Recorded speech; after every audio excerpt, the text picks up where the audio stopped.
ప్రియులారా, ప్రార్థనలో మనం జ్ఞాపకం చేసుకున్నట్లు గత కాలంలోనే ఒక క్వెషన్ మనకు రైజ్ అయింది. అదే ధనవంతుడు పాతాళంలో యాతన పడటానికి ఆయన చేసినటువంటి పాతకం ఏంటి?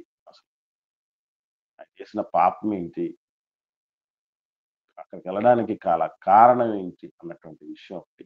రెండవది, లాజరు గారు నెమ్మది పొందే స్థలానికి వెళ్ళిపోయారు. సంతోషంగా తండ్రి అయిన అబ్రహాము గారి యొక్క సన్నిధిలో, ఆయన సహవాసంలో ఉంటున్నాడు. మరి లాజరు అలా వెళ్ళటానికి దారితీసినటువంటి విషయాలేంటి? ఈ 2 విషయాలు మనం ఈరోజు పాఠంలో నేర్చుకునే ప్రయత్నం చేద్దాం.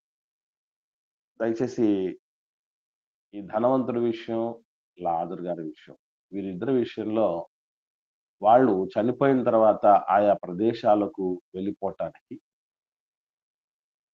కారణాలు, మీకు తెలిసిన కారణాలు ఏమై ఉంటాయనేది, ధనవంతుడి కోసం ఒక కారణం, అలాగే లాజరు గారి కోసం ఒక కారణం. ఎవరైనా అందినటువంటి వాళ్ళు, మీకేదన్నా విషయం, సమాచారం తెలిసినటువంటి వాళ్ళు దయచేసి పంచుకోవాల్సిందిగా ప్రేమతో మనవి చేస్తున్నాను. తదుపరి మనం మిగిలినటువంటి విషయాల్లోకి వెళ్దాం. ఎందుకు ఒకవేళ ధనవంతుడు పాతాళంలో యాతన పడడానికి వెళ్ళిపోయి ఉంటాడు? ఏ కారణం ఉంటుంది? అలాగే లాజరు గారు నెమ్మది పొందే స్థలానికి ఏ కారణంతో వెళ్ళుంటారని ఏమైనా సమాచారం అందినటువంటి వాళ్ళు, ఇదివరకే ఎవరి ద్వారా అయినా విన్నవాళ్ళు కావచ్చు, లేదా మీ సొంత పరిశీలనలో, పరిశుద్ధ గ్రంథ పరిశోధనలో కూడా అర్థం చేసుకున్నటువంటి వాళ్ళు, లేదా మీ సహవాసంలో ఎవరైనా విన్నవాళ్ళు, వేరొక దైవజనులు లేదా ఒక పుస్తకంలో చదివి నేర్చుకున్నటువంటి వాళ్ళు, రకరకాల సోర్సెస్ నుంచి విషయం తెలుసుకున్న వాళ్ళు ఎవరైనా ఉంటే దయచేసి పంచుకోవాల్సిందిగా మనవి చేస్తున్నాం. త్వరగా పంచుకోండి.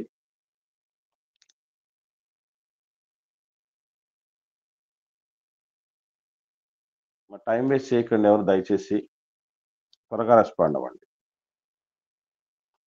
వందనాలనా? అమ్మా వందనాలమ్మా, చెప్పండి. అంటే ఆయన ధనవంతుడు ఈ లోకంలో ఉన్నప్పుడు ఆయన సుఖభోగాల నిమిత్తమే ఆలోచన చేసి ఆ విధంగా బ్రతికి ఉండడం బట్టి ఆయన నరకానికి పోయి ఉంటాడునా, దేవుని గురించి ఆలోచన లేకపోవడం వలన. అదే లాజర్ గారైతే ఎల్లప్పుడూ ఆయన దీనస్థితిలో ఉన్నను ఆయన దేవుని గురించిన ఆలోచనలో బ్రతికి ఉంటాడు కనుక ఆయన నెమ్మది పొందే స్థలంకి వెళ్ళి ఉంటాడని అనుకుంటున్నాను. రైట్, ఓకే అమ్మా, వెరీ గుడ్. ఇంకా సిస్టర్ గారు ఏదైతే కుమారి సిస్టర్ మనం తనతో పంచుకున్నారో, అది కాకుండా వేరే రీజన్స్ మీకు తెలిసిన వాళ్ళు ఎవరన్నా ఉంటే మాట్లాడండి. సిస్టర్ మాట్లాడిన కారణమే మాకు ఉన్నది అన్న వాళ్ళు ఎవరు రెస్పాండ్ కావాల్సిన పని లేదు. కానీ వేరే రీజన్స్ కూడా మాకు తెలుసు, ఇదే అనుకుంటున్నాం, ఈ విధంగా అనుకుంటున్నాం అన్నటువంటి వాళ్ళు కూడా ఎవరైనా ఉంటే మాట్లాడండి.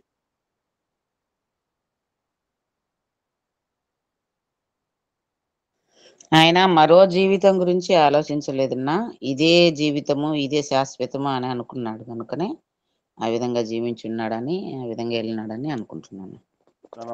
ధనవంతుడు కదమ్మా? అవునన్నా. లాజర్ గారి కోసం కూడా చెప్పండి అమ్మా. లాజర్ గారు, ఇక్కడ ఎంత నేను శ్రమ పడినా నాకు మరొక జీవితం ఉంది, అక్కడ నేను దేవునితో సంతోషంగా ఉంటాను అన్న ఒక ఆ యొక్క ఆదరణతో ఇక్కడ ఎంత కష్టం వచ్చినా ఆయన శ్రమ అనుభవించినట్లుగా తెలుస్తుంది. ఇప్పుడు మరొక కారణం కూడా మనకు మన నుంచి మనకు పంచుకోవటం జరిగింది. అది మరో లోకం కోసం ఆలోచనే లేకుండా బతికినటువంటి కారణం కావచ్చు ధనవంతుడు అలా వెళ్ళటానికి. అలాగే లాజరు గారు కూడా అలా ఉండడానికి, ఈ లోకం ఎంతవరకు ఉంటుందిలే పరిస్థితి, రాబోయేటటువంటి లోకం ఉంది కదా, తండ్రి లోకం, తండ్రి దగ్గరికి మనం వెళ్ళిపోవాలి అనేటటువంటి ఆశతో బతికి ఉన్నాడు కాబట్టి అలా వెళ్ళి ఉంటాడు అనేటువంటి ఆలోచన చెప్పడం జరిగింది. సో 2 డిఫరెంట్ కారణాలు మన ముందుకు వచ్చాయి. ఇంకా ఎవరన్నా ఇవి కాకుండా వేరే కారణాలు మీకు ఇంకా తెలిసినవి ఏమన్నా ఉన్నాయి? ఈ కారణాలే కాకుండా ఇంకా మరో రీజన్స్ కూడా మాకు అందినటువంటి విషయాలున్నాయి అన్నటువంటి వాళ్ళు ఎవరన్నా ఉంటే పంచుకోండి.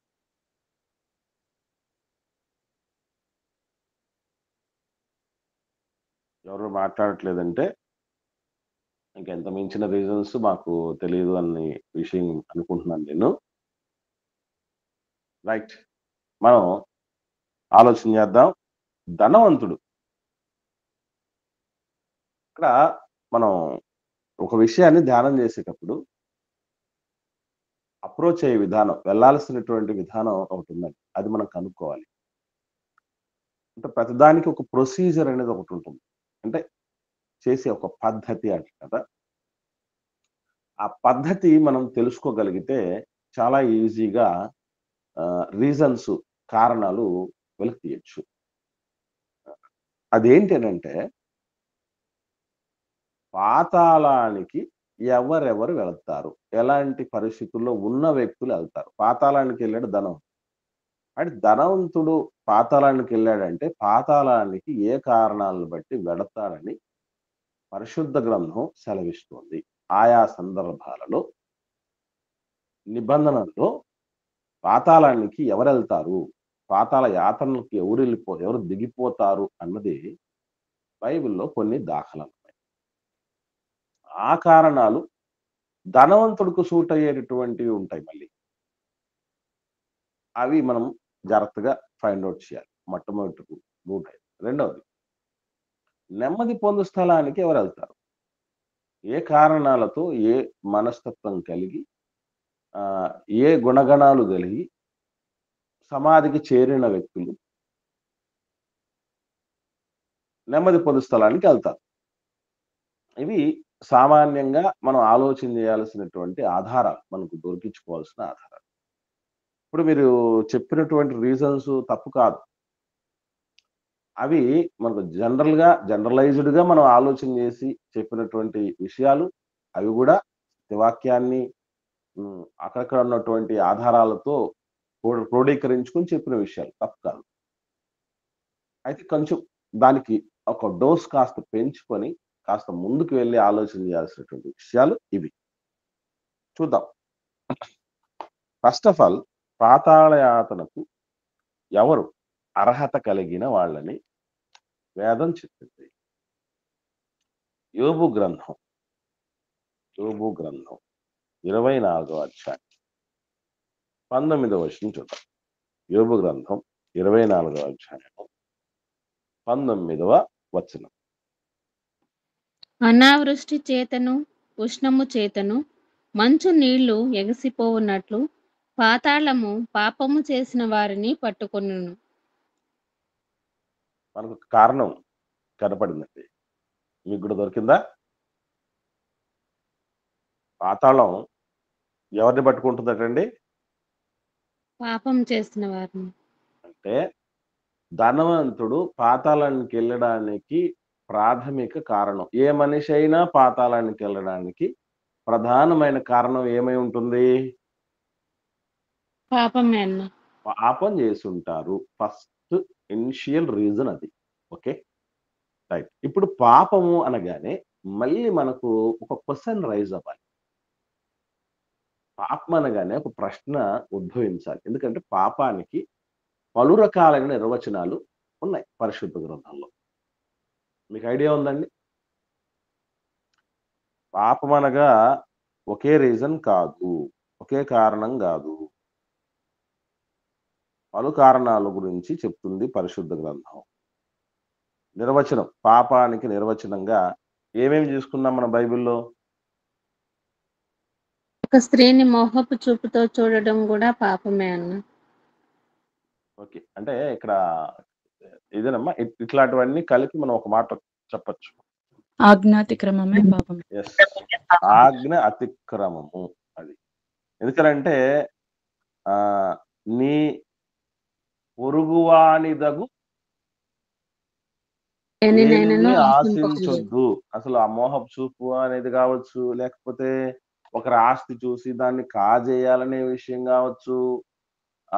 ఇవన్నీ గూడా ఒకటే. ని మ ఒక స్త్రీని చూస్తున్నామంటే ఆమె ఎవరో ఒక సొత్తు. పెళ్లి కాకపోయినటువంటి ప్రస్తుతానికి పెళ్లి కాని స్త్రీని చూస్తున్నారు అనుకోండి. ఒకనాటికి ఎవరో ఒకరు సొత్తు అయ్యే ఆమె కదా! కాబట్టి నీ పొరుగువాని భార్యను ఆశించొద్దు అనేటటువంటిది ఆజ్ఞను అతిక్రమించటం అనేటటువంటి కారణం. అంటే యూనివర్సల్‌గా చాలా విషయాలు ఒక కోవ కిందకి, ఒక గొడుగు కిందకి వచ్చేస్తుంటాయి. అవి మనం ఇండివిడ్యువల్‌గా చెప్పటం కంటే, ఇదిగో ఒక గొడుగులో కింద చెప్పటం అనేది ఉత్తమమైనది. ఆజ్ఞ అతిక్రమం పాపం. ఇంకా మేలైనది చేయనెరిగి చేయకపోతే పాపం. వెరీ గుడ్ అమ్మా. మేలైనది చేయనెరుగయో చేయని వానికి పాపం. చిత్రమైనటువంటి నిజంగా ఈ తరహా పాపపు చట్టం లోకంలో లేదు. ఉందా? మేలైనది చేయనెరిగయో అలాగో చేయని వానికి పాపం కలుగును అన్న చట్టం లోక చట్టాల్లో లేదు. లేదన్నా, లోకంలో లేదన్నా. ఎలా మనం చెప్పగలనంటే, ఇప్పుడు మీరు ఎవరికైనా దాన ధర్మాలు చేయలేదనుకోండి, అదేమన్నా కేసా లోకం దృష్టిలో?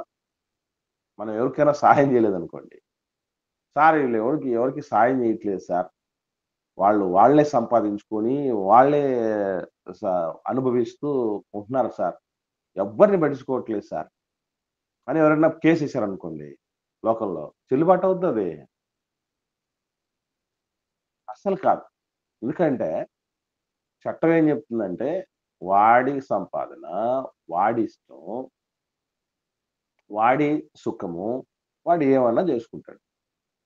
నాకు పెట్టలేదే అనేటటువంటి క్వశ్చన్ చేస్తూ అది నేరమని నువ్వు క్వశ్చన్ రైజ్ చేయటానికి లేదు. వాస్తవంగా మేలేంటి?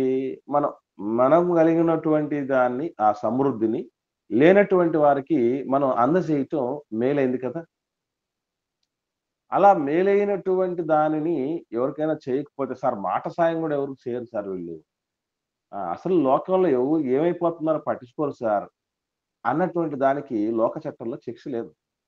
కానీ దేవుడి చట్టం ఏం చెప్తుందంటే, మేలు చేయటం నీ చేతనైనప్పుడు దాన్ని పొందదగిన వాళ్లకు చెయ్యకుండా పోతే అది మహాపాపం అంటుంది పరిశుద్ధుడు. మన దగ్గర ఒక కెపాసిటీ ఉంటుంది.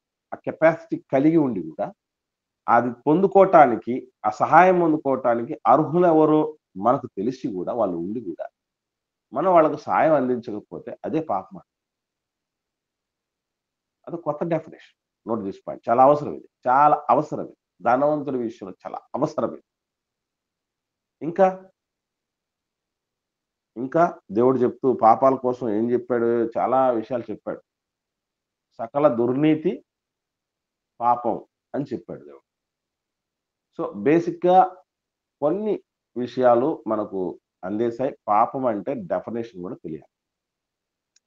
ఇప్పుడు ధనవంతుడి దగ్గరకొద్దాం. ధనవంతుడు పాపం పాతాళంలో యాతన పడడానికి కూడా కారణాల్లో ఏ కారణాలు సింక్ అవుతాయి, ఏ కారణాలు సరిపోలుతాయి అన్నటువంటి విషయాలు ఆలోచన చేస్తే, యోబు గ్రంథం 21వ అధ్యాయము 13వ వచనం చూద్దాం. 13వ వచనం.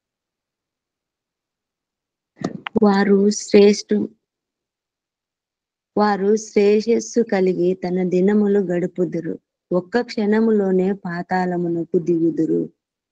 చూడండి, శ్రేయస్సు కలిగి దినములు గడపటము దేవుని దృష్టిలో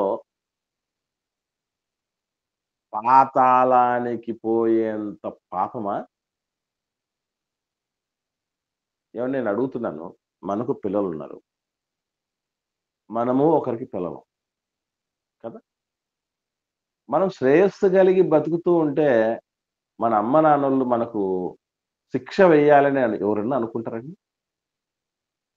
మళ్ళీ అడుగుతున్న ప్రశ్న.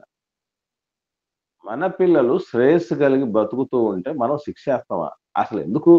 ఆ శ్రేయస్సే మనమే కదా ఇస్తాము. పిల్లలకు శ్రేయస్సు లేకపోతే ఆ శ్రేయస్సును మనం కదా ఇస్తాం పిల్లలకి. ఎండాకాలం ఎండకు తట్టుకోలేరు పిల్లలు, ఏం చేస్తాం మనం? ఈవెన్ మన కోసం కాదనుకున్నా మన పిల్లల కోసం ఏం చేస్తాం చెప్పండి?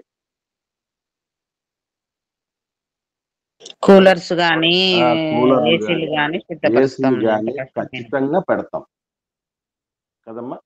అలాగే మనం తిన్నా తినకపోయినా మన పిల్లలకు, మనం కట్టినా కట్టకపోయినా మన పిల్లలకి, మనం చదివినా చదవకపోయినా మన పిల్లలకి.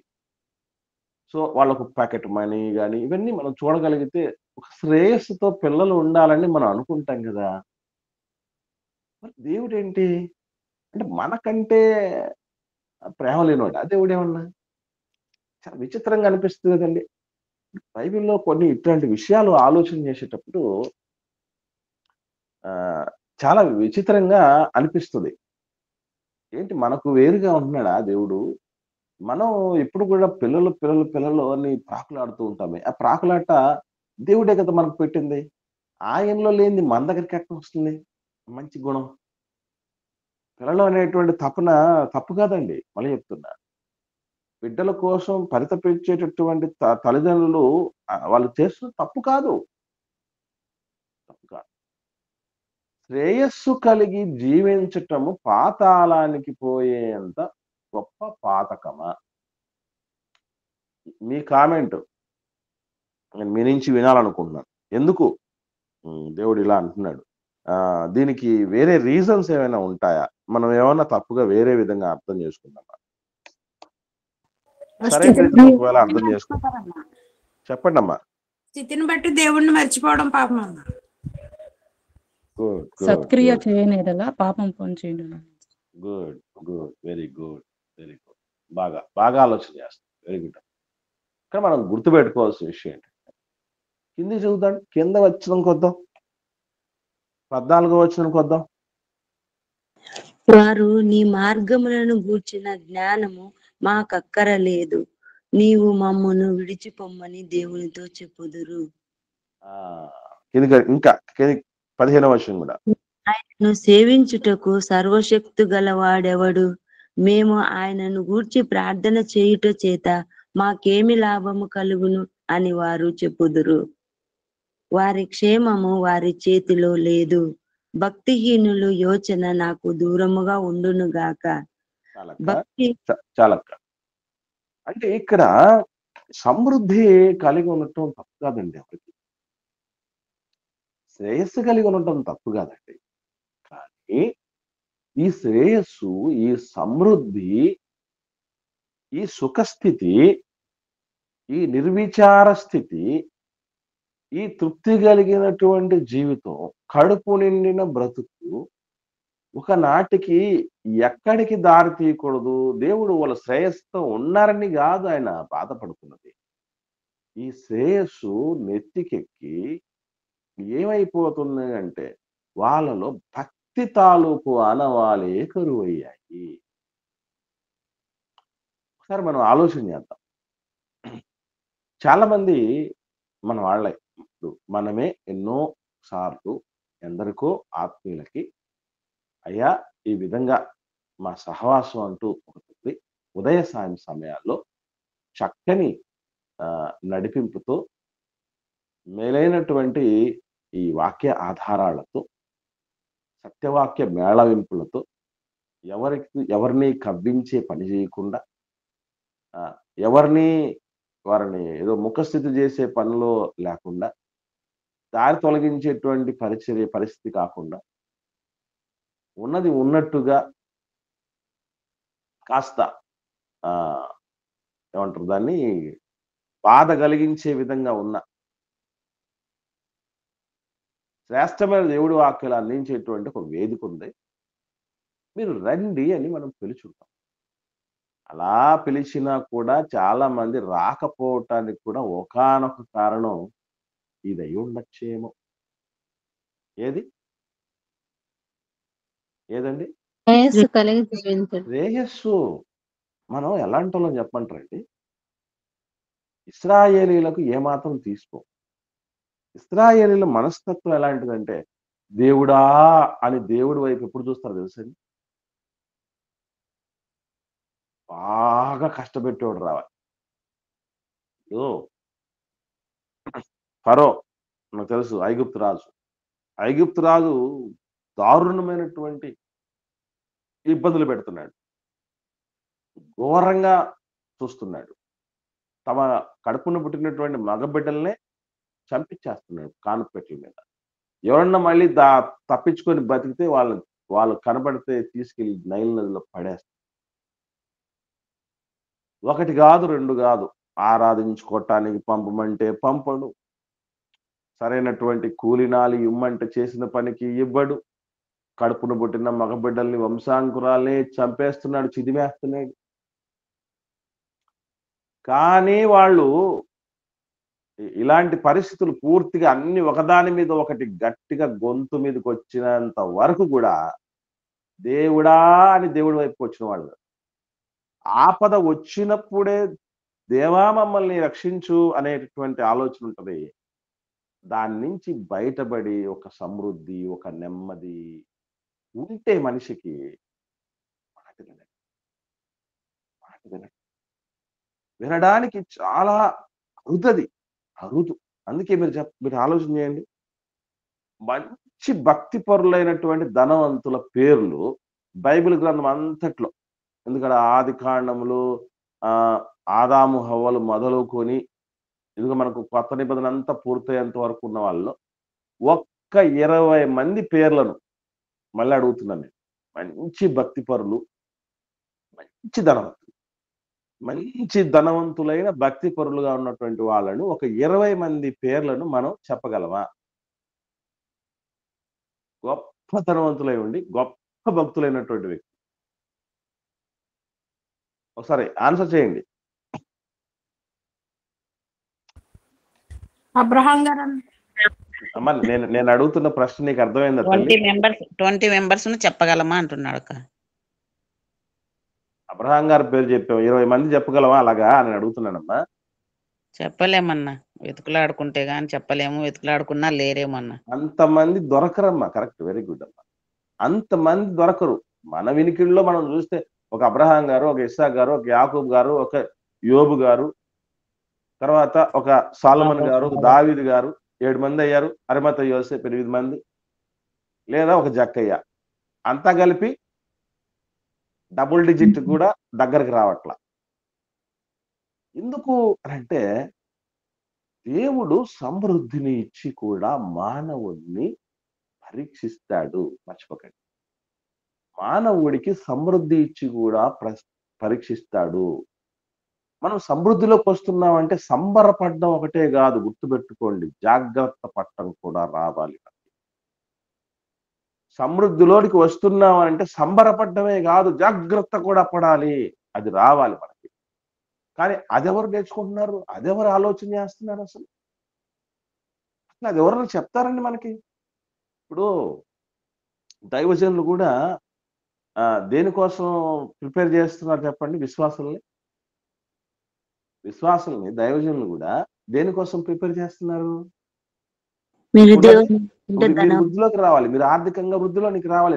తప్పులేదు, మళ్ళీ చెప్తున్నాను, అలా కోరుకోవటం తప్పులేదు. కాకపోతే అదే సమృద్ధి మన సమస్తమునకు మూలాధారమైన, సమస్తమును ధారాళంగా ఉచితంగా అనుగ్రహిస్తున్న నమ్మదగిన దేవుణ్ణి దూరం చేసేటటువంటి స్థితిలోనికి దాన్ని తీసుకెళ్ళకూడదు అనేది నేర్చుకోవాలి.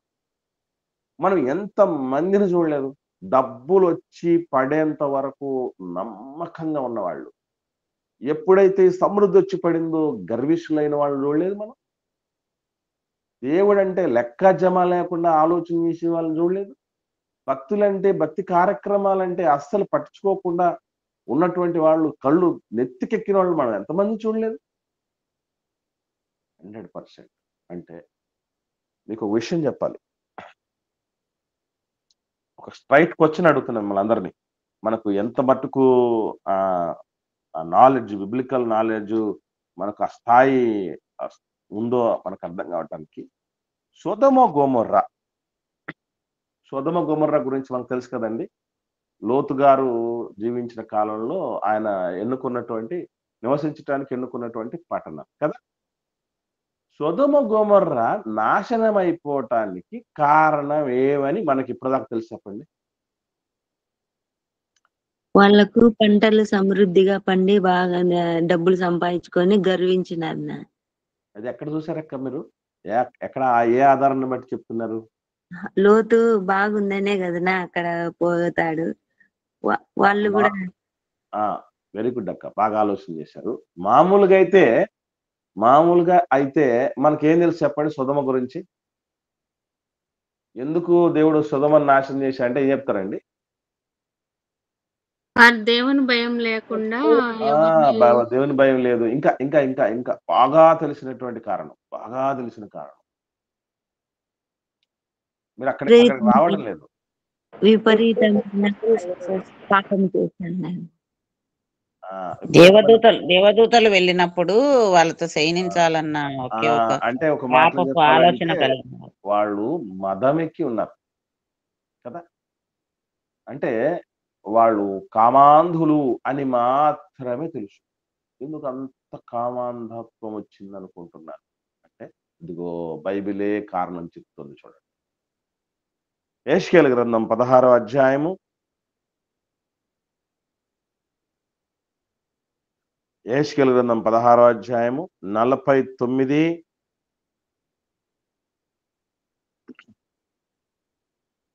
వచనము నుండి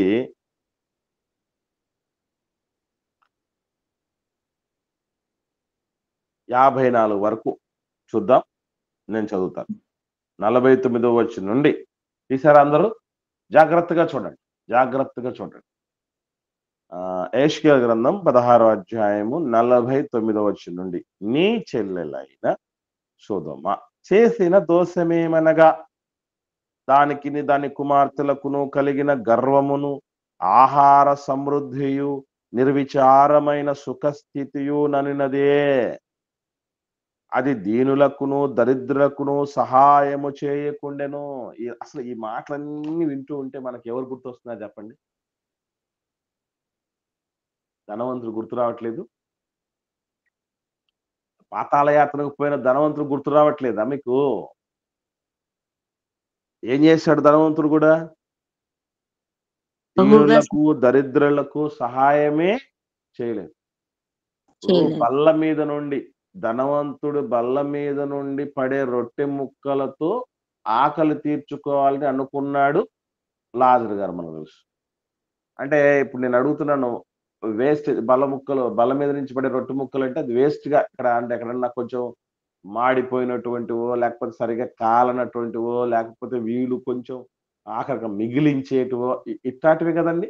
ఆ వేసేదంతా వెళ్ళి ఎక్కడ పడతాయి? తీసుకెళ్ళి చెత్తలో పడేస్తారు, చెత్త బుట్టలో పడేస్తారు. అంటే ధనవంతుడు ఇంటి వాకిటి ఉన్నాడంటే వాకిటి పక్కనే పెట్టుకున్నాడు కాదు అక్కడ అర్థం. వాళ్ళ ఇంటి దగ్గరలోనే ఉన్నాడు. ఎక్కడున్నాడు అంటే చెత్త కుప్ప దగ్గర ఉన్నాడు. ఎందుకంటే తీసుకొచ్చి ఆ వేస్టేజ్ రొట్టె ముక్కలన్నీ తీసుకెళ్లి ఎక్కడ పడేస్తారంటే చెత్త బుట్ట దగ్గర పడేస్తారు. కుక్కలన్నీ ఎక్కడికి వస్తాయి? ధనవంతుడు ఇంటి వాకిటికి వస్తాయండి. ఊర కుక్కలన్నీ చెత్త ఉండేది చెత్త కుండి అక్కడ ఉంటే అక్కడికి వస్తాయి.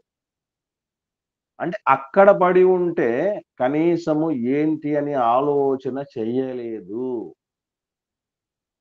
మనకు చాలా తీక్షణంగా ఇట్లాంటివన్నీ దేవుడు ఆలోచన చేస్తాడు. అంటే ఒక మనిషి నేను ఎందుకు ఎక్కువగా దేవుని బిడ్డలకు అందుబాటులో ఉండి దేవుడి మాటలు బాగా ఎన్నైతే తెలుసుకున్నానో, ఎన్ని మెలకువలు తెలుసుకున్నానో వాళ్ళకి అందరికి చేరిపోవాలనే ఆలోచన ఎందుకు చేస్తానంటేనండి, నాకు దేవుడు ఇచ్చిన సమృద్ధి ఇదేనండి.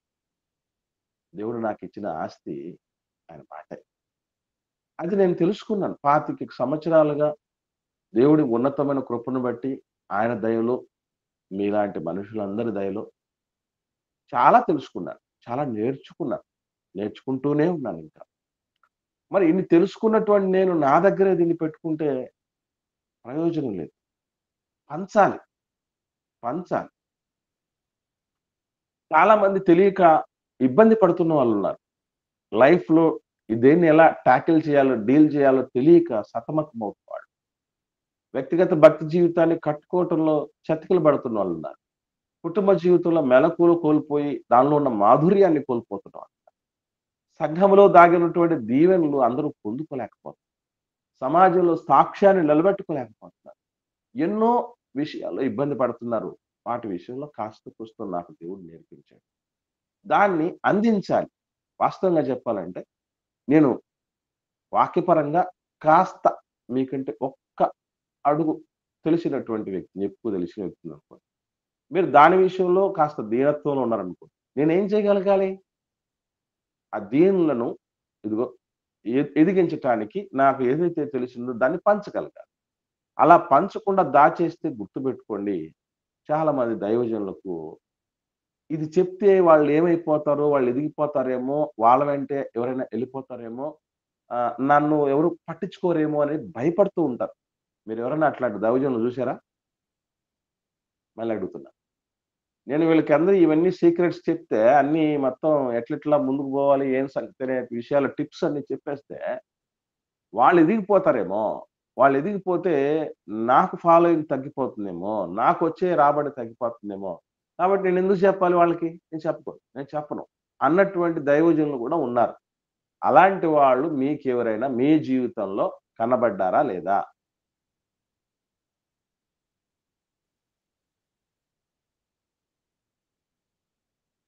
ప్రశ్న నా ప్రశ్న. ఖచ్చితంగా ఉంటారు. ఖచ్చితంగా ఉండారన్నా. ఉన్నారు. నేను స్టార్టింగ్‌లో సేవలో ఎదిగేటప్పుడండి చాలా తపనతో ఉండేవాడిని. బైబిల్ చదువుతూ ఉంటే ఎక్కడ డౌటొచ్చినా నోట్స్ పక్కన పెట్టుకొని, డేటేసుకొని మరి ఏం ప్రశ్న ఏది నాకు అర్థం కాలేదని రాసుకొని ఎక్కడ మర్చిపోతానండి భయంతో. డేట్ వేసుకొని చదువుతున్నప్పుడు బైబిల్‌ని, ఒక దైవజనుడి దగ్గరికి ఎప్పుడు పోతామా అని ఎదురు చూసి, ఆయన ఆయన్ని ఇవన్నీ క్వెషన్స్ అడుగుతూ ఉంటే, లేదంటే ఆయన మీరెట్లా నేర్చుకుంటారు? ఏ విధంగా ఆలోచన చేస్తారు? ఈ విషయంలో ఈ ఈ ఈ పాఠం ఎట్లా చెప్పాలో మీరు కొన్ని టిప్స్ చెప్పండి అన్నయ్య అని నేను ఆశతో అడిగితే, ఆ దైవజనుడు నాతో చెప్పిన మాట ఏంటంటే, "నీకు ఏం తెలిస్తే అది చెప్పు తమ్ముడు. నువ్వు ఏ విధంగా ప్రిపేర్ అయ్యుంటే అది మాట్లాడేసేయి. ఏం కాదులే." అంటే ఎందుకు చెప్పడం లేదు? ఎందుకు చెప్పట్లేదు? అంటే వీడికి చెబితే వీడేమైపోతాడు? వీడు ఎదిగిపోతాడు. నాకొక ఫాలోయింగ్ తగ్గిపోతుంది. నాకొచ్చేసేటువంటి షేర్‌లో వాడికింత పోతుంది. ఈ స్వార్థంతో బతుకుతున్నారండి. ఇలా బతుకుతున్న వాళ్ళు కూడా అదిగో పాతాళానికి పోయినటువంటి ధనవంతుల్లాంటోళ్ళు మర్చిపోకండి. మీకెప్పుడైనా ఎగ్జాంపుల్ నేను చెప్తున్నాను. ఈ గర్వంతో చెప్తున్న మాటను దయచేసి అనుకోకండి. ఏదన్నా దాచుకుంటున్నాడేమో ఇంకొకేమైనా చెప్పకుండానే అనిపిచ్చిందా ఎవరికన్నా? చాలా తెలిసినట్టున్నాయి ఇంకా చాలా చాలా ఉన్నాయి. ఏమైనా దాచుకుంటున్నాడేమో ఈ దైవ కాస్త అయినా అనిపించినట్టు ఏమైనా అనిపించిందా మీకు? పర్లేదు ఇబ్బందేం లేదు. ఒకవేళ అనిపించుంటే చెప్పండి. ఏం లేదన్నా. పొరపాటున కూడా అట్లా ఉండదు. ఎందుకనంటే ప్రయోజనకరమైనది దేవుడి సంకల్పం ఏది దాచుకోకూడదు. దాచుకున్నాడు అంటే వాడు తెలివి లేనివాడని అర్థం. ఎందుకనంటే దైవికమైన జ్ఞానం ఎంత పంచితే అంత రాటుదేలిపోతాడు. అంత అనుభవజ్ఞుడవుతాడు. అంత గొప్పవాడవుతాడు. దేవుడు గురువుకిచ్చినటువంటి గొప్ప ఆధిక్యత మనకందరికి తెలుసు. ఏమని? శిష్యుడు గురువంతటి వాడు కాలేడు. మాదిరిని కనబరిచి అన్ని దేవుడు చెప్పిన రీతిగా గురువు బతికితే ఎప్పుడు గురువు అంతటి వాళ్ళు కాలేరు. గురువు గురువుగానే ఉంటాడు. శిష్యుడు శిష్యుడుగానే ఉంటాడు. మాకు యేసుప్రభే చెప్పాడు. ఆకాశము, భూమి గతించిన ఆయన మాటలు గతించవు కదా! ఆయనే భరోసా ఇస్తే, ఆయన చెప్పినట్టు బతికితే ఎప్పటికీ మా స్థానం ముందుగానే ఉంటది. ఇంకేమి? ఏదో అవన్నీ చెప్పేయటం వల్ల అన్నీ నేర్చేసుకుంటున్నారని గాదు. అస్సలు అట్లా ఆలోచనే చేయకూడదు. ఇదిగో ఇక్కడ చూస్తే ఆహార సమృద్ధి, నిర్విచారమైన సుఖస్థితి బాగా తింటూ అంటే మనం మన ఇంట్లో సరుకుల్ని, ఆహారాల్ని ఇవన్నీ చూసినప్పుడండి మనకు ఒక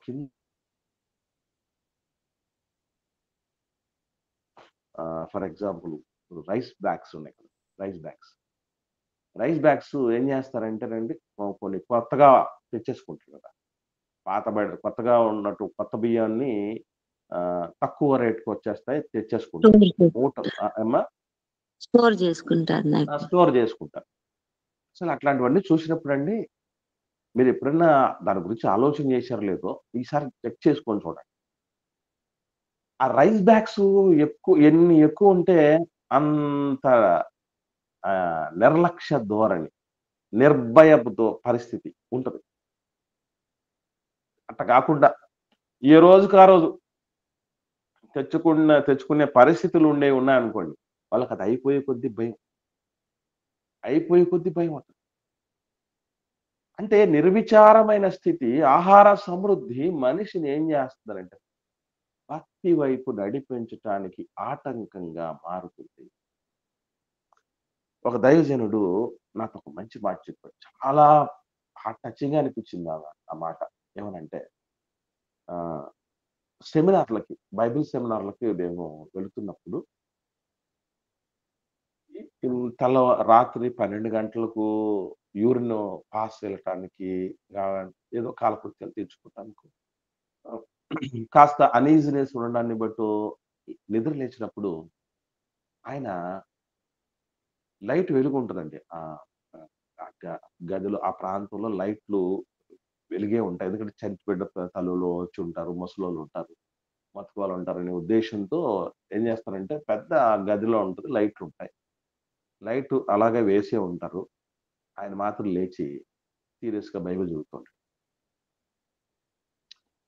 అర్ధరాత్రి 12 గంటల టైం. సరే అండి ఒకసారి 4 గంటలకు మెలకువ వచ్చి లేచాం. అప్పుడు చదువుతుండు. ఏదో ఒక టైంలో రాత్రిలో లేచి చూసినా చదువుతూ ఉంటాడు. ఉండబట్టలేక అడిగాం. అన్నా ఎప్పుడు బైబిల్ ఎక్కువ చదువుతూ ఉంటారు. సీరియస్‌గా వింటాడు పాఠాలు. పాఠాలెంతో సీరియస్‌గా వింటాడు. శుభ్రంగా నోట్స్ పెట్టుకొని, చాలా జాగ్రత్తగా విషయాలు రాసుకుంటూ ఉంటాడు. అంత జాగ్రత్తగా, సీరియస్‌గా వింటాడు. ఏదన్నా డౌట్ ఉంటే క్లారిఫై చేసుకుంటాడు. ఎప్పుడు చదువుతూ ఉంటాడు. ఎందుకిలా చేస్తున్నారు అని అడిగితే ఆయన చెప్పిన మాట బ్రదర్ నేను ఇలా నేర్చుకొని మంచి విషయాలు, కొత్త విషయాలు, శ్రేష్టమైన సంగతులు, కొవ్విన మెదడు లాంటి సంగతులు చెప్పకపోతే నాకు జీవనం గడవదు. అంటే నాకు జీతం ఇచ్చేది, లేదంటే నాకు ఇంత కానుకిచ్చేది పిలిచినటువంటి వాళ్ళు. నేను బాగా పరిశోధన చేస్తానని, బాగా చెప్తానని, ఆహ్, బాగా అన్ని రకాలైన డౌట్స్ క్లియర్ చేస్తానని వాళ్ళిస్తున్నారు. నేనిలా నేర్చుకోకపోతే నాకు దొరకదు బ్రదర్. నా బిడ్డలకు కూడా నేను పెట్టుకోలేను. అందుకే నేను మైండ్‌లో ఏం ఫిక్స్ అయిపోయానంటే, ఏ రోజు బైబిల్‌ని ధ్యానం చేయటం, చక్కగా నేర్చుకోవటం ఆపేస్తానో, అప్పుడు నాకు తిండి గూడా దొరకదు అని ఫిక్స్ అయిపోయాను. అందుకే చక్కగా చదువుకుంటున్నాను. ఇప్పుడు నేను మీకు క్వెషన్ ఏస్తున్నాను చెప్పండి.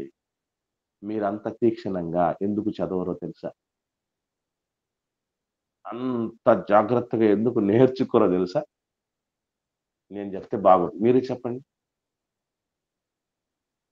సమృద్ధి ఉండడం వలన. అంతే. ఇప్పుడు ఆన్‌లైన్‌కొస్తేనే బూదంటాం. మనం బూదొస్తే మనకే. చర్చ్‌కొస్తేనే దేవుడి కార్యక్రమాలు చేస్తేనే మనం ఉండగలమా? చేసినా, చేయకపోయినా, వచ్చినా, రాకపోయినా, నేర్చుకున్నా, నేర్చుకోకపోయినా మనకు దొరకాల్సినవి దొరుకుతాయి. అన్నీ బానే ఉన్నాయి. ఉంటే ఏం ఊడిపోతే ఏం? ఆటలో అరటిపండు భక్తి జీవితం. సంతలో చింతపండు లాంటిది భక్తి జీవితం. అంతే అట్లా లైట్ తీసుకున్నాం గాబట్టి, సీరియస్‌గా ఎంతమంది ఆలోచన చేస్తున్నాం? ఆలోచన చేయండి భక్తి జీవితాన్ని. అదొక తీవ్రత కలిగినటువంటి పరిస్థితి అది సీరియస్‌గా భక్తి జీవితాన్ని చేసేవాళ్ళంట. ఆన్‌లైన్‌కొచ్చేవాళ్ళు గూడానండి అందరూ భక్తిగా వచ్చి ఉంటే నో ప్రాబ్లమ్. కానీ దేన్ని బట్టి వస్తూ ఉంటారు చాలా మందైతే. ఆ సిస్టరు ఫోన్‌ల మీద ఫోన్‌లు జేసి చంపేస్తుంటది. రాకపోతే ఎందుకు రాలేదని అడిగేస్తది. వద్దులే వచ్చి జాయిన్ అయిపోయి దాన్ని అక్కడ పడేద్దాం. అది గోల గోలగా వెళ్ళిపోతూ ఉంటది. ఎట్లాగొట్లాగా అయిపోద్ది తదుపరి. ఎవడన్నా వచ్చి మనల్ని ఎంక్వైరీ చేస్తాడా? మనకేమన్నా పరీక్ష పెడతాడా? అంతవరకు ఎందుకండి. ఏ రోజు జరిగినటువంటి విషయం ఆ రోజు. నేను గుంటూరులో రత్నపాల్ అంకుల్ అని పెద్దాయనున్నారు.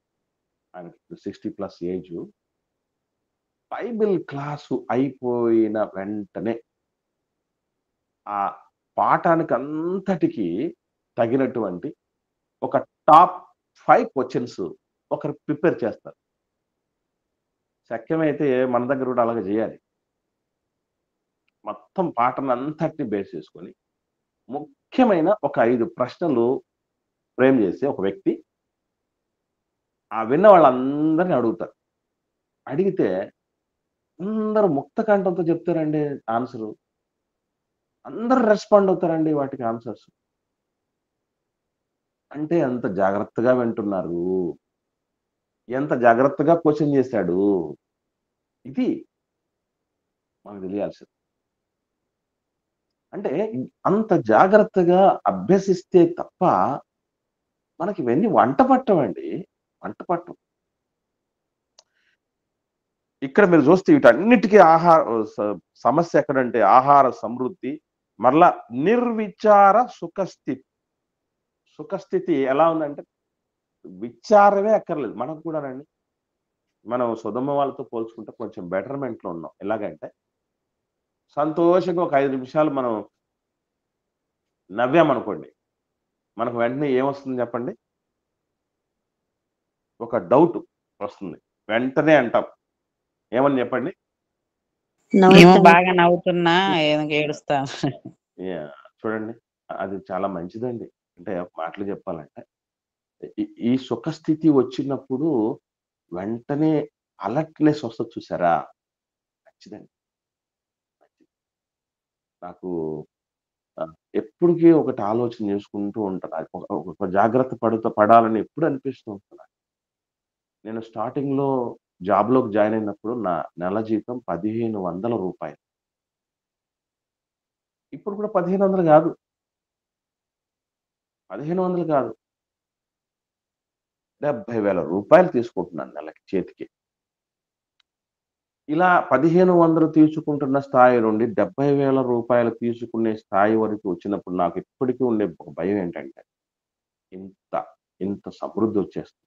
అలాగని సంఘం నుంచి అలాగే ఈ ఆన్‌లైన్‌లో జాయిన్ అయినటువంటి వాళ్ళు టంచనగానండి. వాళ్ళు ఎంత టంచనగా సహకారం అందించేవాళ్ళంటే నేను నిజంగా భాగ్యవంతుడినని అనుకుంటూ ఉంటాను. ఎంత బాధ్యతతో ఉంటారో నా దగ్గర ఉన్నటువంటి దేవుని బిడ్డలు. చాలా మంది వాళ్ళకు శక్తి లోపం లేకుండా ఏదో ఒక రూపేణ సేవ జరిగిస్తున్నారు. ముందుకు సాగించండి. అనుకునేటువంటి వాళ్ళు. నేను ఎక్కువ వాళ్ళ గురించి ఎక్కడ చెప్పనండి. వాళ్ళు ఇదిగో ఇంతిస్తున్నారని ఎక్కడే గాని ఏ మైక్‌లో చెప్పను. ఎవరికీ పెద్దగా చెప్పను. వాళ్ళు అసలు దాని గురించి ఆలోచన చేయరు. చేస్తూనే పోతూ ఉంటారు. ఇటు సంఘం నుంచి ఇదంతా సమృద్ధి అనేది వచ్చి పడుతూ ఉంటే భయం. ఎందుకనంటే ఇంత నమ్మకంతో దేవుడు బిడ్డల రెక్కల కష్టాన్ని, ఇలా కష్టార్జితాల్ని దేవుడు నా చేతిలో కొంచెం పెడుతున్నాడు అనంటే జాగ్రత్త వహించాలి. ఏమో ఇస్కరియోతు యూదాలాగా మారిపోతే అవకాశం ఉంది. అవకాశం ఉంది. ఎంతమంది లేరు? ఆ వస్తున్న సమృద్ధిని దానికి కక్కుర్తిపడి దాన్ని దేవుడి మహిమార్థం సద్వినియోగపరచకుండా దాన్ని వెదజల్లకుండా బిగబట్టినోళ్ళు ఎంతమంది లేరు? రేపు యానివర్సరీ వస్తుంది. బిడ్డలు ఇస్తూ ఉన్నారు. ఇస్తూనే ఉన్నారు. అప్పుడింత ఎంత చేస్తున్నారు. తీసుకురావాల్సిన వాళ్ళు తీసుకోవాల్సి రావడానికి సిద్ధపడుతున్న వాళ్ళు ఇదంతా వస్తున్నప్పుడు భయం రావాలి. రాకపోతే 100% ధనవంతుడు వెళ్ళిన ప్రదేశానికి వెళ్ళడానికి అవకాశం. ఇంకా చూడగలుగుతారండి. 50 వచనంకి వద్దాం. 49 చదివాం కదా! యెహెజ్కేలు గ్రంథం 16వ అధ్యాయం 49 చదివాం. 50 నుంచి చూద్దాం. వారు అహంకరించి నా దృష్టికి హేయక్రియలు చేసి గనుక నేను దాన్ని చూచి వారిని వెళ్ళగొట్టి తిని సోమ్రోను సహా నీ పాపముల్లో సగమైనా చేయలేదు. అది చేసిన వాటికంటే నీవు అత్యధికముగా హేయక్రియలు చేస్తీవి. నీవు ఇన్ని హేయక్రియలు చేసి నీ సహోదరుని నిర్దోషురాలుగా కనపరుచుతివి. నీవు వారికంటే అత్యధికంగా హేయక్రియలు జరిగించినందున నిన్ను బట్టి చూడక నీ సహోదరులు నిర్దోషురాండ్రగా కనబడుదురు. నీవు వారికి విధించిన అవమాన శిక్ష నీకే రావలను. నిన్ను బట్టి చూడగా నీ సహోదరులు నిర్దోషురాండ్రుగా కనబడుదురు గనుక నీవు అవమానపరచబడి సిగ్గునొందుదువు.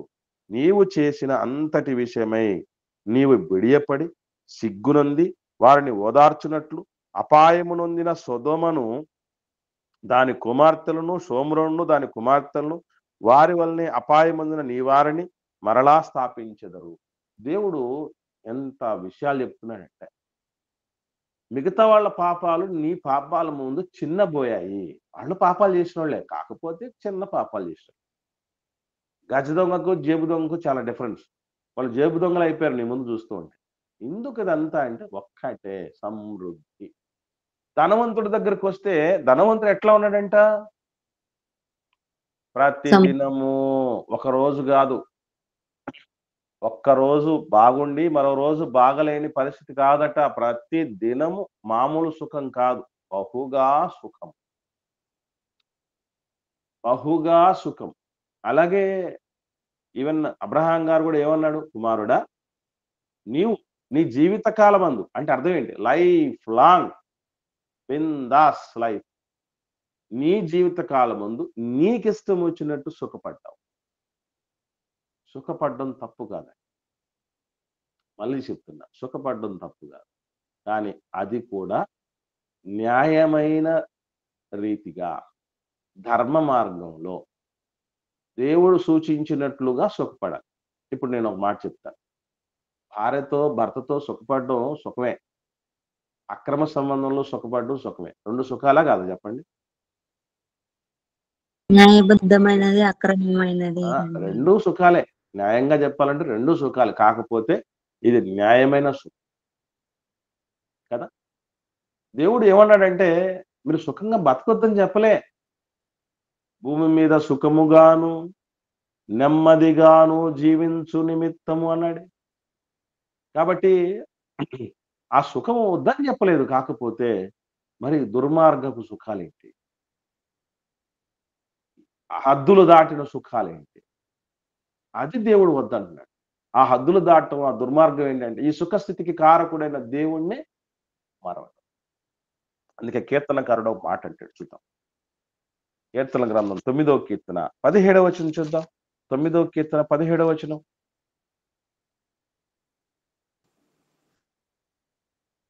దుష్టులను దేవుడు మరచు, జనులందరూ పాతాళమునకు దిగిపోదురు. పాతాళానికి వెళ్ళిపోయాడు కదా అలా ధనవంతుడు. ఎందుకు వెళ్ళాడంటే ఒక మాట చెప్తున్నాడు. దుష్టులు అంటే మనకు పెద్దగా అర్థం కాదు కాబట్టి ఇంకా క్లారిటీగా, దేవుని మరచు జనులు. ఇప్పుడు నేను అడుగుతున్నాను, ధనవంతుడు ఏమైపోయి ఉంటాడు చెప్పండి? ఏం చేసి ఉంటాడు? దేవుణ్ణి మరచిపోయి, దేవుణ్ణి కూడా మర్చిపోయి ఉంటాడు. ఎందుకనంటే వారి కడుపే వారి దేవుడు, వారి సుఖమే వారి దేవుడు అని కూడా బైబిల్ చెప్పింది. కాబట్టి సుఖస్థితిని ఎంతవరకు తీసుకెళ్ళిపోతున్నారంటే, మన మూలం, మనకు అన్ని విధాలైనటువంటి మన కారకుడు, మనం ఈ స్థితికి మూలమైనటువంటి దేవుణ్ణి సైతం మరిచిపోయేటట్టు చేస్తుంది. నేను ఇంతకుముందు చెప్పాను అన్నమాట. అద్భుతమైనటువంటి టాలెంటెడ్ కొడుకులు, ఇద్దరు కొడుకులు ఉన్నారట ఒక తల్లికి. స్కూల్లో, కాలేజెస్లో, సంఘంలో, ఎక్కడ బైబిల్ టెస్టులు పెట్టిన, కార్యక్రమాలు ఏమైనా క్విజ్ లాంటి కాంపిటీషన్స్ పెట్టిన, ఎలక్ట్రిషన్ కాంపిటీషన్స్ పెట్టిన, స్కూల్లో కరికులర్, కో కరికులర్ ఏం పెట్టినా, మొత్తం అన్ని academic, extra curricular, co curricular, అన్ని విషయాల్లో కూడా ఇటు సంఘంలోనూ, ఇటు ఇంటిలోనూ, అటు చదువులోనూ, అన్నిట్లో ఆ బిడ్డలేముందంట. వాళ్ళు ఇంకా టాక్ ఆఫ్ ది టౌన్ అంటారు కదా, అట్లాగా ఉన్నటువంటి వాళ్ళు. అలాంటి బిడ్డల్ని దగ్గర పెట్టుకొని వాళ్ళ అమ్మ చేసిన ప్రార్థన ఏంటి తెలుసండి? దేవా, ఈ బిడ్డలను బట్టి నిన్ను మర్చిపోకుండా నాకు శక్తినివ్వు నాయనా అని ప్రార్థన చేసింది తల్లి. నాకు ఈ బిడ్డలను చూసుకొని సంబరపడిపోతా, ఇంతకంటే నాకు స్వర్గం ఏముంది, సంతోషం ఏముందని, నేను నిన్ను మర్చిపోకుండా, నా కళ్ళు నెత్తికెక్కకుండా నాకు కృపనివ్వు నాయనా అని ప్రార్థన చేసింది. ఈరోజు మన సమృద్ధిని చూసుకొని, మాట వింటున్న పిల్లలను, కళ్ళ ముందు ఎదుగుతున్న బిడ్డలను చూసుకొని, చాలా మంది కంటే మనకు ఉన్నటువంటి ఆ శ్రేష్ఠ స్థితిని చూసుకొని, నాయనా దీన్ని బట్టి నేను చెడిపోకుండా, పడిపోకుండా నువ్వు కాపాడుతండ్రి ఎంతమంది మనం ప్రార్థన చేసి ఉంటాం.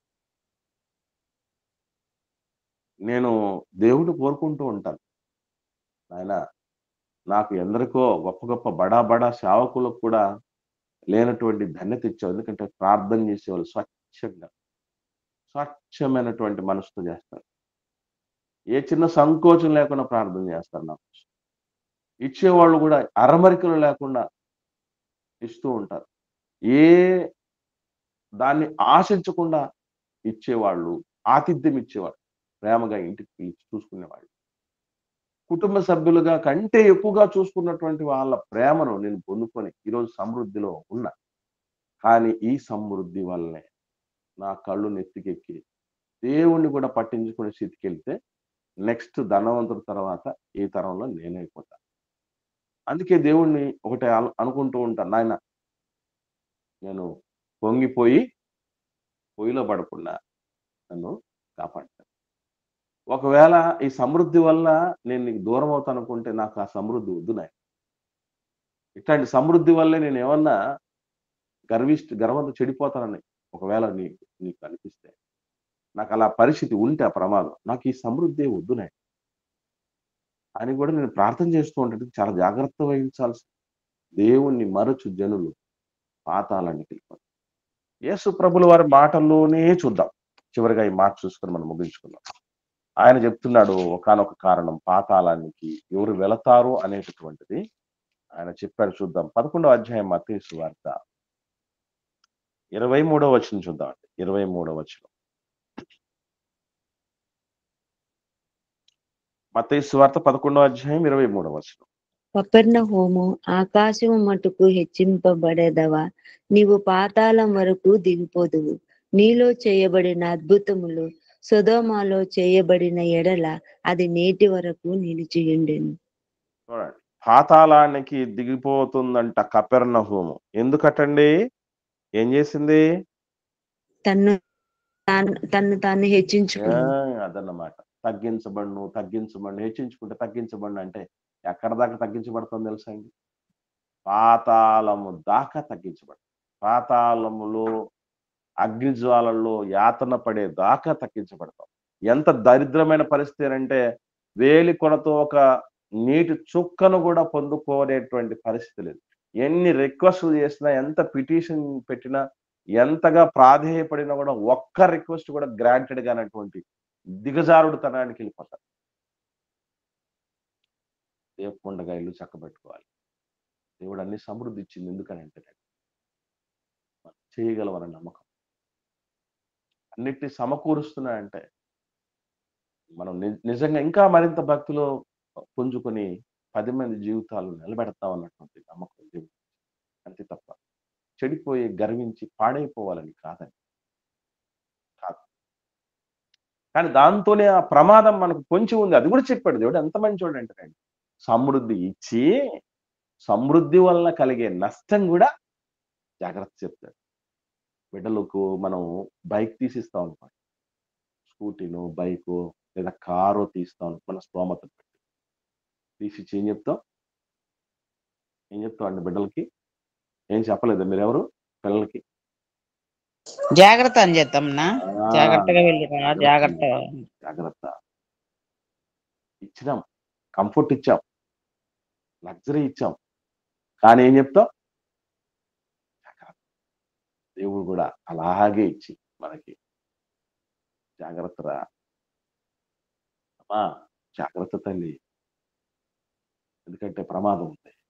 ప్రమాదం బైక్ తీసుకుంటే గమ్యానికి చేరటమే కాదు, అది రోడ్డు ప్రమాదానికి కూడా దానివల్ల దారి తీసే అవకాశం.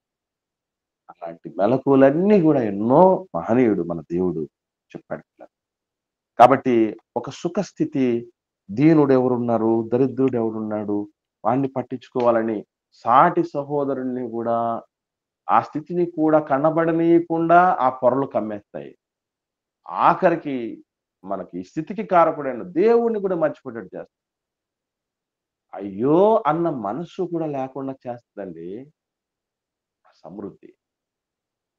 కాబట్టి ప్రియులారా, ఇది ధనవంతుడి పాతాళ యాతనకు కారణం.